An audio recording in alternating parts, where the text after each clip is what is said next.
Pronto, voltamos aqui do intervalo.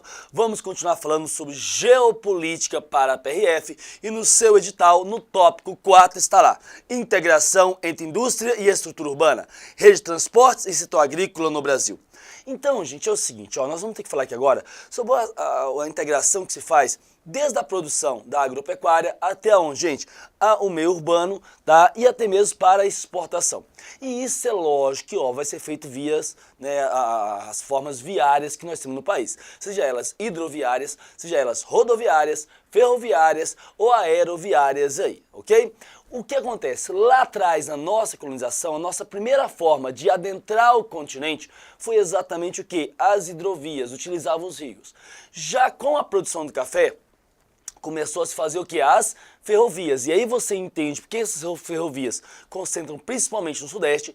Eram o que, gente? Cada localidade fazia uma independente da outra, né? E com traçados sinuosos, porque naquela época, lá atrás, não tinha tecnologia para cortar, a serra, cortar, o relevo que precisasse cortar, ok? Então bora ver o seguinte, no Brasil nós temos a nossa malha hidroviária. O Brasil deveria ter, gente, se espelhar, em outros países e utilizar uma extensa malha hidroviária. Até porque a hidrovia ela é muito mais barato que a ferrovia e muito mais barato que a rodovia, cerca de 16 vezes.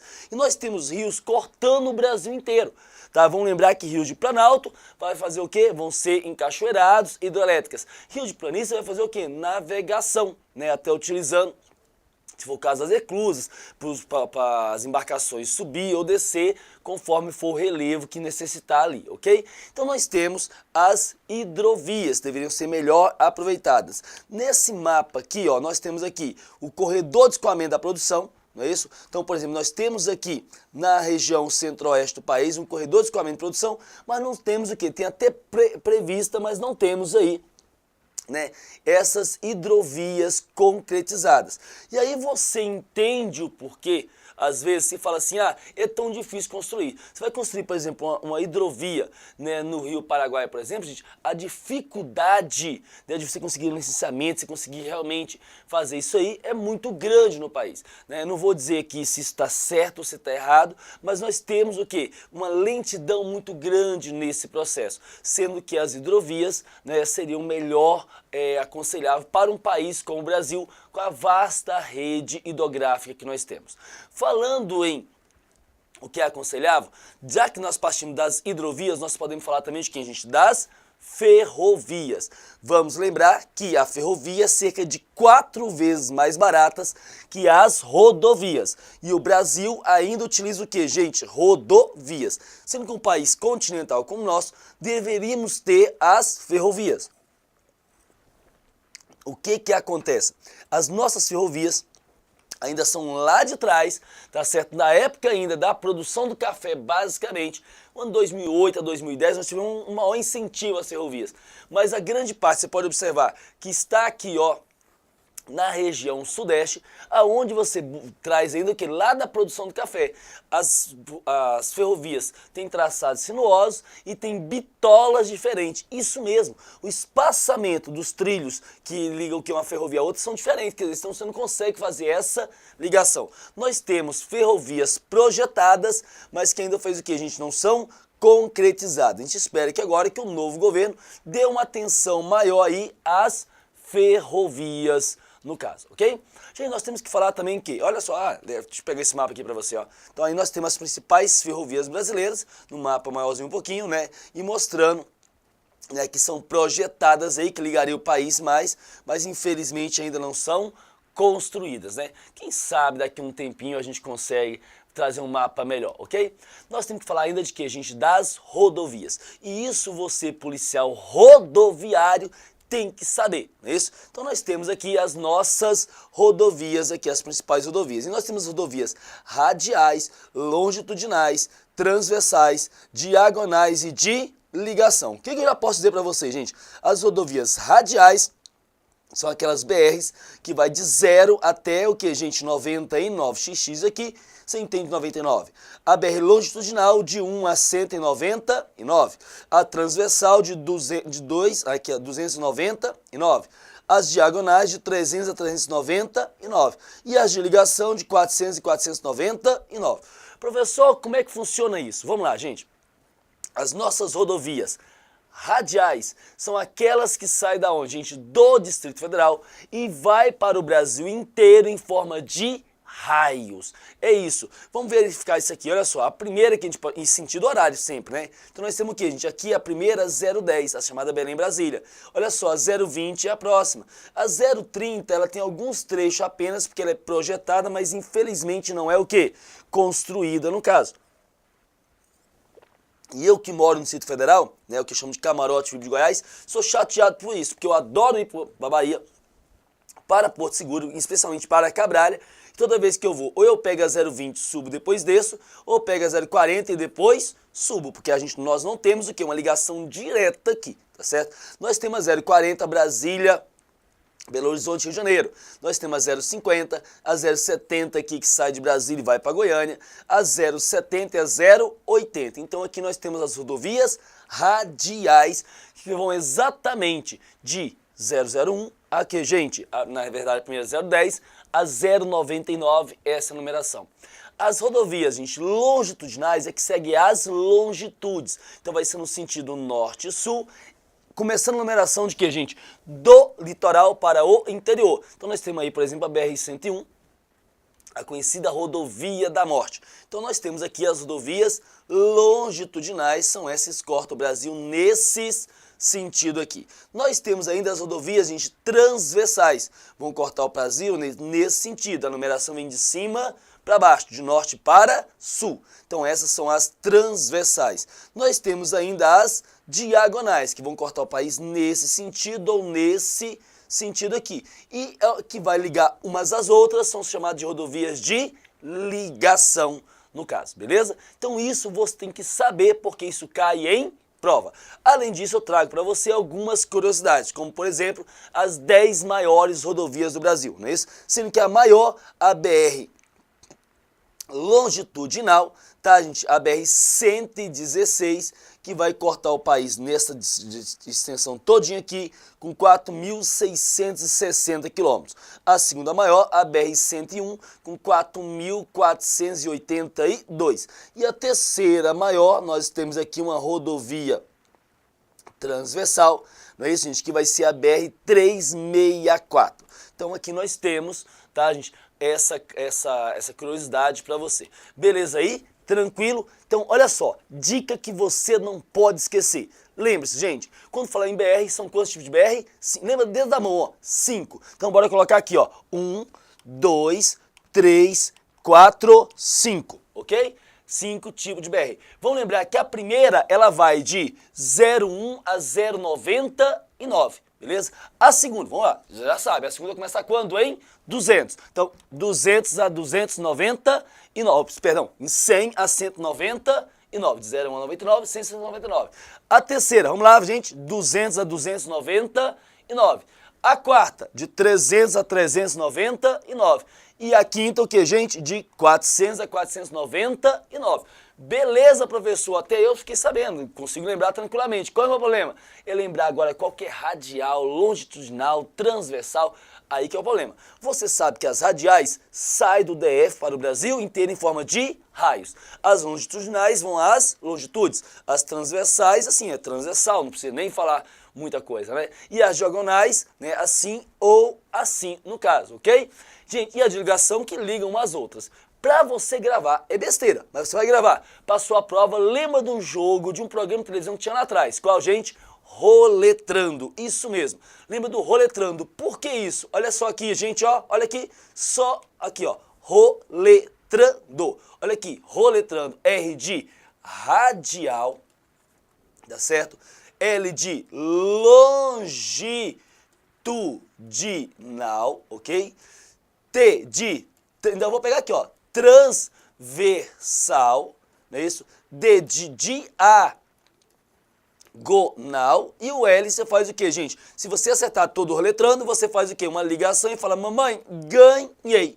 Então pronto, olha só como é que ficou facinho de você gravar. Você não erra mais, tenho certeza disso, não é verdade? Então 5 tipos de BR, de 0 a 99, 100 a 199, de 200 a 299, de 300 a 399, de 400 a 499. E para você lembrar qual é a sequência deles, você vai fazer lembrar o quê? Do jogo Roletrando. Não tem como errar, no caso. É fácil demais ou não é, gente? Pra gente finalizar essa parte das rodovias, hidrovias aqui, não posso deixar de falar de quem, gente? Das aerovias aqui. Então nós temos aeroportos que ligam o Brasil inteiro. Então nós temos o Brasil inteiro ligado o quê, gente? Por aeroportos. Qual é o problema? Que aí sai caro, muito mais caro, no caso. Beleza? Tranquilo? Facinho, facinho? Isso eu tenho certeza que vai cair para você na sua prova. Faça esse exercício, tá certo? Pega sozinho e faz exercício de 0,1 a 99, de 699, 299 e depois você vai brincar com roletrando. Não tem como errar, beleza? Vamos prosseguir na nossa aula e vamos falar o que, gente? De um outro tópico digital para você. Qual? Tá, vamos aqui, ó. Geografia, gestão ambiental. Geografia e gestão ambiental. 5.1. Macrodivisão natural do espaço brasileiro. Ou seja, falar de quem, gente? De biomas, de domínios e ecossistemas. E o 5.2 vai falar de quê? De política e gestão ambiental no Brasil. Quando a gente fala de macrodivisão natural do Brasil, tá, gente? Vamos fazer o quê? As 5 divisões geográficas do Brasil, tá? As 5 grandes regiões: Norte, Nordeste, Centro-Oeste, Sudeste e Sul. É isso. Porque eu tenho um mapa do lado aqui que eu vou trazer a divisão brasileira em 3 divisões, 3 macro-regiões. Qual? A Amazônica, Nordeste e a Centro-Sul. Isso aqui é uma divisão geoeconômica de acordo com a característica econômica de cada localidade. Ok? Então você tem uma característica muito peculiar na região norte amazônica, muito peculiar na região nordeste e uma que é mais ou menos semelhante na centro-sul. Já essa aqui, a divisão, ela é natural, você sabe claramente que ela é natural. Não preciso nem falar muito que aqui nós temos a região amazônica, nós temos aqui a parte mais seca, a caatinga, nós temos aqui mais de cerrado, nós temos aqui os mares de morro e aqui nós temos os campos, o clima subtropical. Viu como você consegue identificar? E olha só que interessante. Toda vez que você vê um mapa brasileiro dividido nas 5 regiões naturais, a Amazônia sempre aparece o quê, gente? Verdinha, verdinha. Olha só, na geoeconômica aparece verdinha, verdinha no caso aí. Mas para falar de aspectos físicos e para falar de domínios morfoclimáticos, eu tenho que falar de quê, gente? De relevo, clima, hidrografia e vegetação. Então bora falar de relevo. Relevo, gente, é o quê? A forma da superfície terrestre. E ela pode ser planalto, planície, montanhas ou depressão. Lembrando que, na verdade, nós não temos montanhas no Brasil, porque montanhas é o que? Relevo é resultado de choque de placas tectônicas, quando uma sobe e a outra desce. Então nós podemos falar de quem? Das cordilheiras dos Andes, mas nós aqui não temos, não é isso? Tá? Então nós temos o quê? Planalto, planície e depressões. Depressão é aquele terreno que está abaixo do nível do mar, então por isso que fala que depressão, gente, depressão é para baixo, tá para baixo do nível do mar, tá certo? Ou então que ele está entre 2 relevos e entre esses dois, em relação a esses 2 relevos, está mais baixo. Deixa eu puxar aqui para a tela e fazer assim para você, ó. Eu tenho mais ou menos isso, ó. Originalmente o relevo seria mais ou menos isso, ok? Só que aí eu vou ter o quê? Fatores modeladores do relevo. Internos, eu posso falar vulcão, tá? Eu posso falar o que, gente? Terremotos. E externos, eu posso falar o que? O vento, a chuva, e assim o sol, e assim vai indo. O que acontece? Bateu aqui, ó, vai desagregar material e vai jogar onde? Na parte mais baixa, vai acumular aqui, vai acumular aqui. Então essa parte aqui, ó, degradou, essa parte aqui vai ficar aplanada. Sabe o que significa? Essa área que perdeu material, tá? Que o processo de decomposição ele foi maior que o processo de sedimentação, eu vou chamar ele de planalto no caso. E essa área que recebeu material eu vou chamar de quê, gente? De planície aqui no caso, beleza? Mas se eu tiver, por exemplo, uma área aqui, ó, mais baixa que as suas áreas vizinhas, eu vou falar o quê, gente? Que essa área é uma depressão relativa. Por exemplo, Belo Horizonte. Beleza? Então o Brasil, nós temos basicamente aqui, tá, gente, as nossas unidades de relevo. Tem uma classificação que vai trazer em mais de 27. Essa aqui é a tradicional. Então nós temos aqui basicamente planaltos e Planícies. Nós temos dois grandes planaltos no Brasil. O Planalto das Guianas, não é Goianas, e o Planalto Brasileiro. Tá? O Planalto Brasileiro ele é subdividido em Planalto Atlântico, esse mais voltado para o Oceano Atlântico. O Planalto Meridional, e meridional quer dizer ao sul, tá, gente? O Planalto Meridional e o Planalto Central. Ok? As planícies, nós temos a planície amazônica, que está entre o Planalto das Guianas e o Planalto Central, ou seja, os rios saem do Planalto e correm para quê, gente? Para o rio Amazonas, que está em planície, não é isso? Então, o rio Amazonas, planície navegável. Os seus afluentes vão ser o quê, gente? Vão ser de planaltos, então automaticamente vão ser o que, gente? Encachoeirados para fazer o que? Hidroelétricas, no caso, não é isso? Então nós temos o Planalto das Guianas, Planalto Brasileiro, dividido em Planalto Central, Planalto Atlântico, Planalto Meridional. Nós temos a planície amazônica, que já foi fundo de mar, diga de passagem, a planície costeira, né, ao longo do litoral, e aqui nós temos a planície dos Pampas, e aqui nós temos a planície do Pantanal. Então essas são as nossas unidades de relevo, não é isso? Mas nós temos que falar de quê? De clima. O que é clima? Primeira coisa é a seguinte, gente. Clima é uma coisa, tempo é outra, tá certo? O que é tempo? Eu costumo brincar e falar que tempo é mulher. Na sala de aula as meninas sempre respondem, né? Ah, professor, só porque a gente muda de humor o tempo todo? É isso. O tempo, ele muda a qualquer instante. O tempo tá seco, o tempo tá chuvoso, o tempo tá fechado, o tempo tá aberto, o tempo tá frio, o tempo tá quente, tá certo? Então o tempo, ele altera a qualquer hora. Então o que você tem um dia para o outro é a previsão do tempo.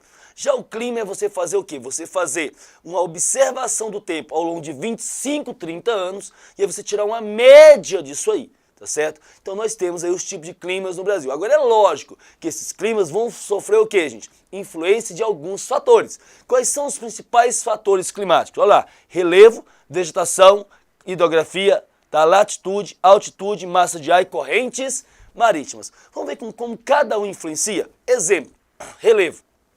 Você tem um relevo bastante plano, as massas de ar, ou seja, falando meu português goiano, as nuvens carregadas de umidade vão passar por tudo chovendo. Então consigo chover em tudo. Mas aqui, por exemplo, no Nordeste, o que acontece bem aqui, gente? Ó, bem aqui, o que acontece aqui?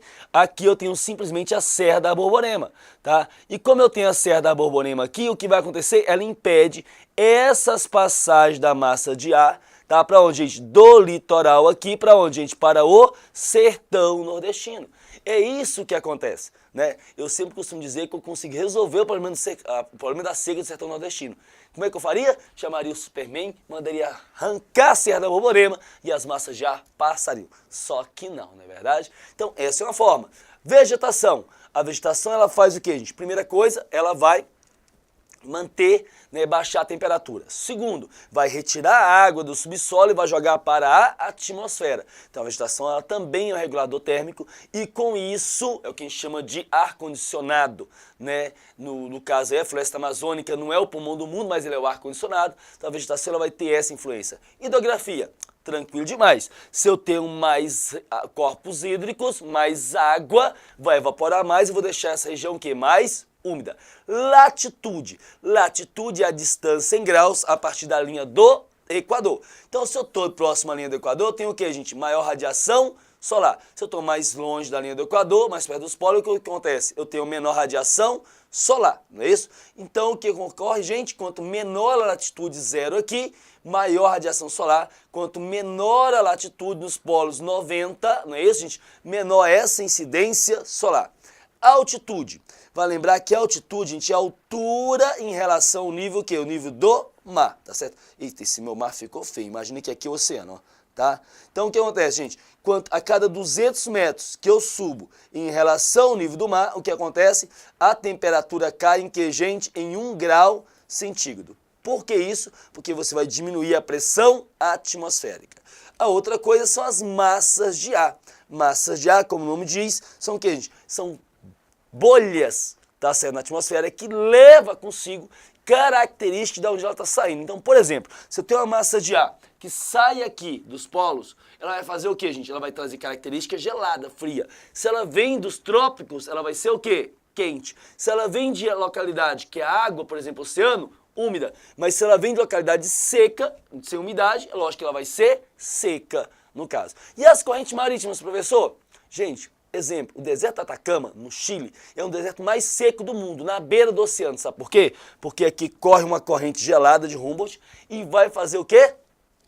A água gelada não evapora. E aí, com isso, você consegue formar o quê? Os nossos diversos tipos de clima. Olha como é que é moleza, gente. Aqui eu tenho o quê? O clima equatorial, tá certo? Quente e úmido o ano inteiro, basicamente. Abaixo dos trópicos, aqui no caso do Trópico de Capricórnio, eu tenho o que, gente? Eu tenho o clima subtropical, que ele tem as 4 estações do ano bem definidas, não é isso? Tá, quando é verão é quente mesmo, né, que diga isso a minha doce Santa Catarina nesse momento, tá certo? Quando é frio mesmo, que diga meu doce rancho queimado em Santa Catarina, na Serra, tá certo? Minha cidade também. Então o que acontece, gente, que chega a nevar nesse país, quando é primavera, vai florir tudo, e quando é o que, gente? Outono, você vê realmente essa transição, ok? Mas nós também temos o que? O clima tropical. Todo esse aqui vai se chamar de clima tropical. No litoral, tropical úmido, porque você tem o quê? Você tem essas massas de ar, ou seja, bolha, nuvem carregada de umidade, influenciando ali. Tá certo? Nós temos bem aqui o chamado tropical semiárido, nordestino, a maior parte seca. E nós temos aqui no centro o que, gente? O chamado tropical semiúmido de 2 estações. Uma quente, chuvosa e a outra seca e fria, não é verdade? Continuando a nossa brincadeira, nós temos que falar de quê, gente? De hidrografia. Hidrografia é um outro detalhe, tá? Nós temos um conceito de bacias hidrográficas e rede hidrográfica. Então acompanha comigo aqui. Olha só, gente. Eu tenho aqui, por exemplo, os rios. Então eu tenho o rio principal, o rio Amazonas, não é isso? E eu tenho os seus diversos afluentes. Então essas veias que estão vendo aqui, que são os rios, vão ser o quê, gente? Esses rios todos que formam, isso aqui chama-se rede hidrográfica. É uma rede de rios que formou. A área banhada por essa rede hidrográfica é que nós chamamos de quê? De bacia hidrográfica. Então eu sempre falo para você lembrar da folha, né? A folha, aqueles raminhos da folha são os rios, tá certo? É a rede. A área da folha toda é a bacia hidrográfica, ok? Gente, vamos lembrar também que todos nossos rios corre para o mar. Então o tipo de drenagem que nós temos é uma drenagem chamada de exorreica, ou seja, corre para fora do continente. A utilização dos rios vai depender se é de planalto ou de planície. Sendo de planalto, encachoeirados, vão fazer hidrelétricas. Sendo de planície, o que, gente? Navegação, no caso. E quais são as principais bacias brasileiras? Vamos lá, gente. Nós temos aqui a bacia amazônica, a maior, nasce nos Andes, vai desaguar no Atlântico aí, não é isso? Nós temos aqui, gente, a maior bacia integralmente nacional, a bacia do Velho Chico, conhecida bacia do São Francisco, né? Então nasce nas Minas Gerais e vai desaguar no Oceano Atlântico. Nós temos aqui no centro a chamada bacia Tocantins-Araguaia, tá certo? Que nós temos o quê, gente? O rio Tocantins e o rio Araguaia aqui como principais. E aqui nós temos a bacia do Prata, ou bacia Platina, ou bacia Paranaica, né? Porque ela tem 3 grandes rios. O Rio Paraná, Rio Paraguai e o Rio Uruguai, no caso. Essas são as bacias principais, porque tem rios principais. Essas outras aqui são chamadas de bacias secundárias. Por que isso? Porque você não tem um rio principal, você tem vários pequenos rios, todos eles correndo e desaguando aonde, gente? No oceano, no caso, não é isso? Então você vai ver bacia do Nordeste, a bacia do Leste e nós temos aqui a bacia do Sudeste-Sul, beleza? Então com isso nós temos o que, gente? As principais bacias hidrográficas do país. Falta falar de quê? De vegetação para falar, né, dos biomas brasileiros. Quais são os nossos principais tipos de vegetação, gente? Floresta amazônica, caatinga, cerrado, tá? Nós temos aqui a floresta tropical, a antiga Mata Atlântica, chamada de Mar de Morro, né? Litorâneo nós temos os mangues, nós temos praticamente a extinta mata de araucária e nós temos campos. E nós temos a chamada vegetação de transição, que é a passagem de uma vegetação para a outra. No caso aqui, mata de cocais e aqui nós temos o complexo do Pantanal. Vamos falar de cada uma? Mas para falar de vegetação, tem alguns conceitos que tem que ter em mente. Gente, quais são esses? Você tem que lembrar que a vegetação ela pode ser classificada de acordo com a umidade onde ela está, de acordo com as folhas, o tamanho das suas folhas e o seu próprio tamanho, ou seja, o seu porte. Então a vegetação ela pode ser hidrófila, higrófila, mesófila, xerófila, halófila, tropófila. vegetação pode ser quantas folhas? Latifoliadas, aciculifoliadas, tá? Perennifoliadas, coriáceas, caducifoliadas. E quanto ao porte, herbáceas, arbustivas e arbóreas. Gente, uma vegetação que, quanto à umidade, ela é hidrófila. São as vegetações, olha aqui, gente, filo significa família. A família das plantas que vive aonde, gente? Dentro da água. Exemplo disso, nós temos o quê? A Vitória Régia. Olha como é que é fácil. Qual é a diferença de higrófila para hidrófila? A gente fala igual aluno de quinta série. O G, professor, porque essa aqui gosta de água, mas não vive dentro da água. Mata Atlântica, por exemplo, a maior parte da floresta amazônica. Mesófila vive mais ou menos sobre a mesma umidade o ano inteiro. Mata de araucária, não é isso? No meu doce Paraná. Tá? Xerófila. Como é que eu faço? Qual é a dica que eu tenho? Faz assim, ó. Xerófila. Contrário de cheiro. Ah, professor, fedor. Outro. Odor. Outro. Caatinga. Isso. Então você vai lembrar de caatinga. Caatinga é vegetação que resiste à seca. Então, xerófila resiste à seca. Lembra cheiro e caatinga. Parece aqui, o que eu consigo fazer é isso aqui, eu transformo o H em S e aí vai formar a palavra sal. Então você o que? Vegetações que vivem meio salinos, no caso quem? Os mangues, porque recebe ali essa salinidade do oceano. E nós temos as chamadas tropófilas, que são aquelas que trocam de umidade durante o ano. Eu posso falar de quem? Gente do cerrado. Numa parte do ano, ela está o quê? Seca e fria, e outra, quente e úmida. Na época seca e fria, ela encolhe. Na época quente e úmida, ela cresce, não é isso? Então, ok, quanto à umidade que eu faço, professor? E quanto às folhas? Mais fácil ainda, as plantas transpiram pelas folhas, tá? E aí é lógico, né, gente? Quanto maior possibilidade de eu transpirar, mais largo vai ser as folhas. Se eu não puder transpirar tanto, as folhas vão ser o quê? Vão ser fininhas. Então, vamos lá, gente. Folhas latifoliadas, você entende bem que são o quê, gente? São folhas largas, no caso, não é isso? Tá? São folhas largas, são as folhas latifoliadas. Aciculifoliadas são folhas o que, gente? Em forma de agulha, são folhas fininhas, no caso. Perennifoliadas, são que tipo de folha? É aquela vegetação que sempre tem folhas, as folhas são perenes, tá certo? Já as caducifoliadas, lembra isso aqui, ó, as folhas caem, tá certo? Coloca cai, caduco é velho, velho cai, velho morre, tá certo? Então são folhas caducas, são vegetações que perdem as suas folhas durante o que, gente? A época mais seca, exatamente para ela não transpirar e ela conseguir se manter verdinho, sobreviver a passar esse período mais seco.